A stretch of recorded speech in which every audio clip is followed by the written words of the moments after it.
টাঙ্গুর হাওর নামটা শুনলেই চোখের সামনে ভেসে ওঠে নীল জলরাশি আর মেঘালয়ের পাহাড়ের ছবি।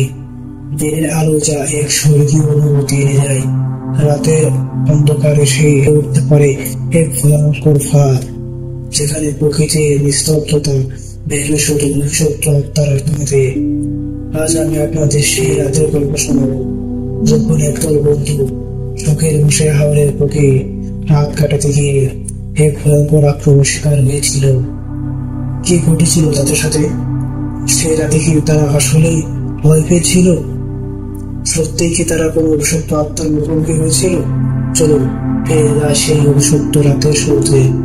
দর্শক, আজকের গল্পটি আমাদের লিখে পাঠিয়েছেন সুফল ভাই।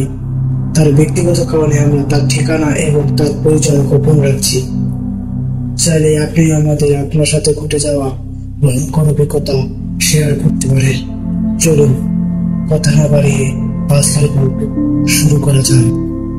দর্শক, গল্পটি আমাকে যেভাবে লিখে পাঠানো হয়েছে আমি ঠিক সেভাবে আপনাদেরকে পড়ে শোনানোর চেষ্টা করছি। ভুল জীবনে আমরা কতই না ভুল করি। কিছু ভুল সহ্য নেওয়া যায়, কিছু ভুলের জন্য অনুতাপ করতে হয়, কিন্তু এমন কিছু ভুল আছে যার মাসুল দিতে হয় জীবন দিয়ে, অথবা জীবনের চেয়ে ভয়ঙ্কর কিছু দিয়ে। আজ আমি আপনাদের টাঙ্গুর হাওরে বুকে ফুটে যাওয়া এমন এক ভুলের গল্প শোনাব। একজন বন্ধু যারা প্রকৃতির অপসৌন্দর্য উপভোগ করতে গিয়ে এমন এক ভুল করে বসেছিল, যার কারণে হাওরে অতল গভীরেও ঘুমিয়ে থাকা এক অভিশপ্ত আত্মা জেগে উঠেছিল। সে রাতের ভয়ঙ্কর আক্রমণ তাদের শুধু ভয় দেখায়নি, তাদের আত্মা পর্যন্ত কাঁপিয়ে দিয়েছিল। চলুন এই ভয়ানক রাতে প্রতিটি মুহূর্তে সাক্ষী হওয়া যাক, কিন্তু সাবধান, এই গল্প শোনার পর হাওরের নিস্তব্ধতা হয়তো আপনার কাছে আর আগের মতো শান্ত লাগবে না।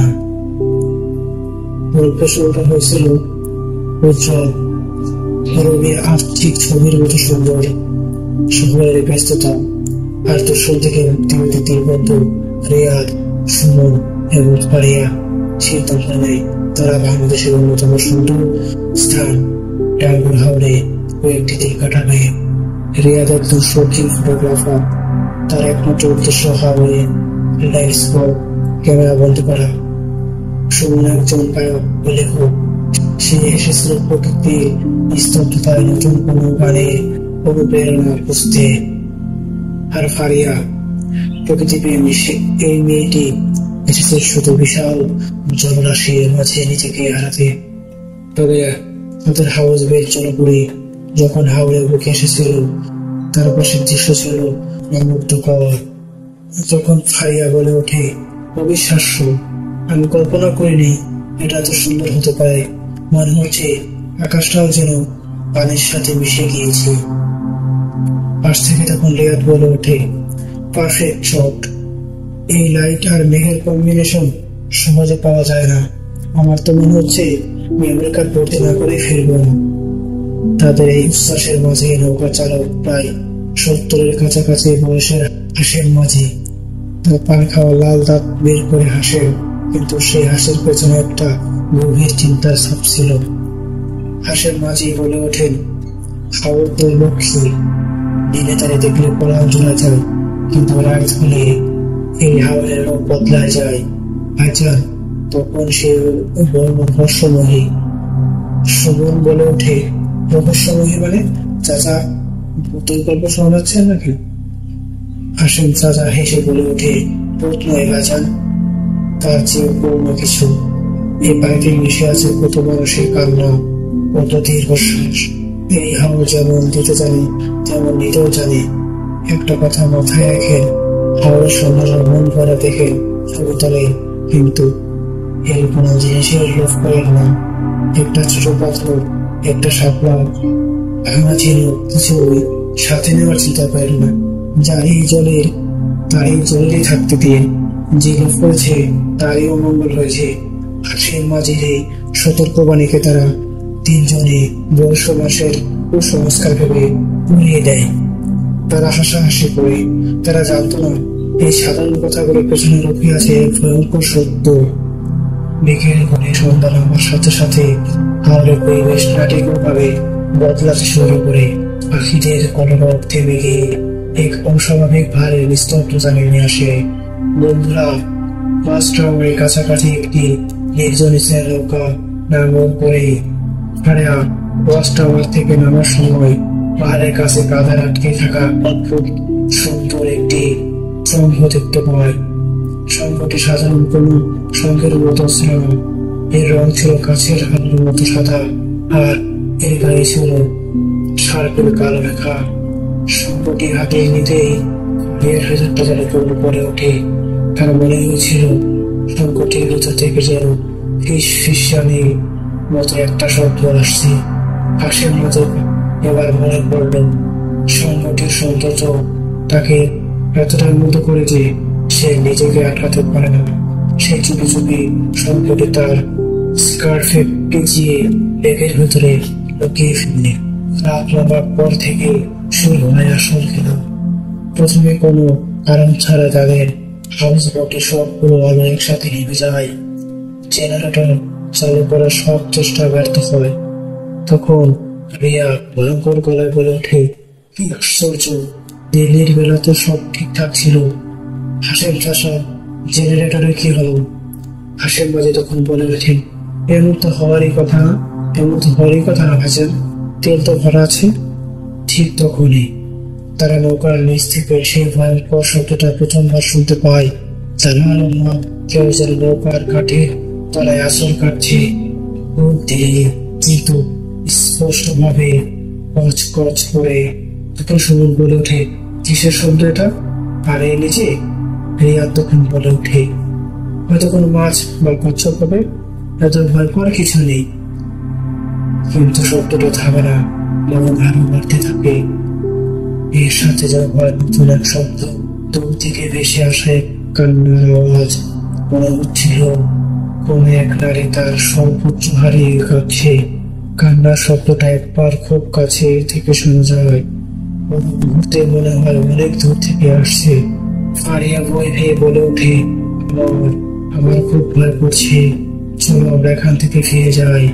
কিন্তু ততক্ষণে অনেক দেরি হয়ে গেছে। তারা এক অদৃশ্য ফাঁদে আটকে পড়েছে। তাদের ভয় যখন চরমে, তখনই ঘটে সবচেয়ে ভয়ঙ্কর ঘটনাটি। রিয়া তার শক্তিশালী টর্চটি জ্বালিয়ে পালিয়ে দিকে ধরতে তারা সবাই চলে যায়।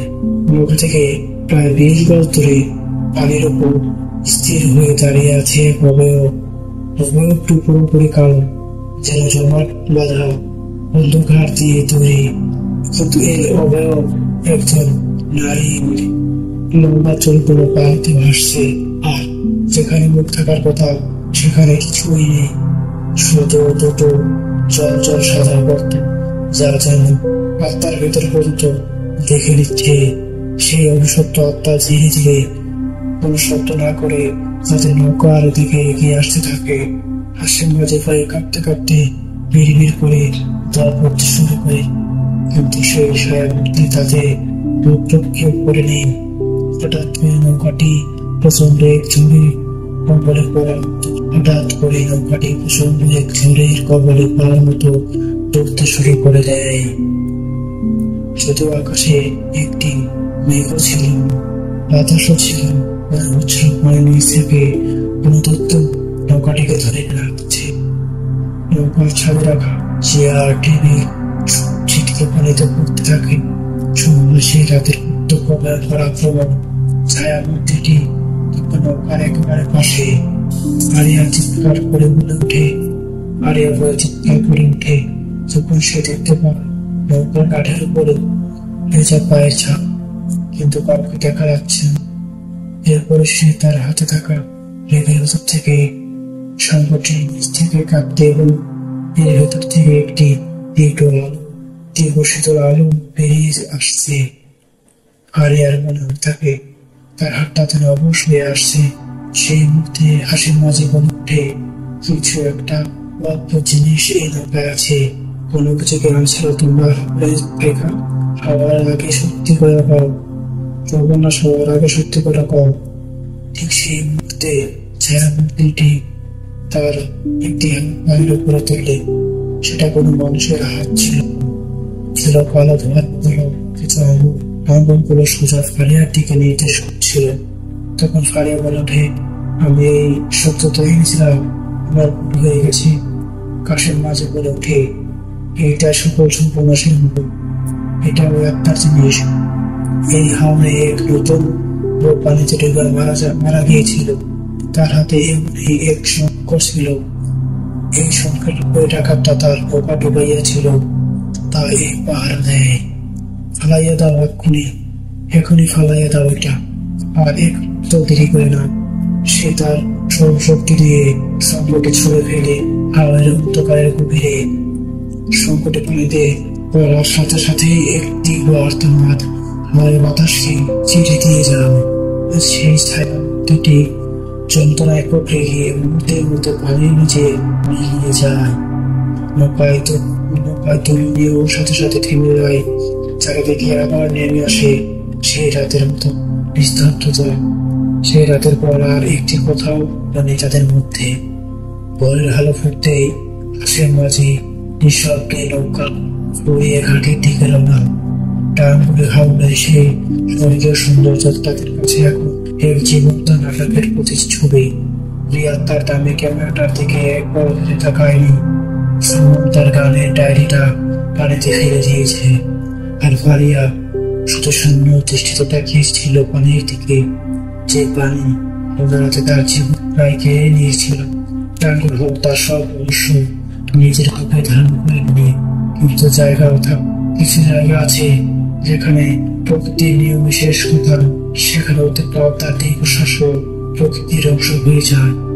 রিয়াদ সমুদ্রের ফারিয়া শীতের শুধু ভয় পায়নি, তারা প্রকৃতির সেই অবশ্যই শিখেছিল তার প্রকৃতিকে ফিরে দিতে হয়।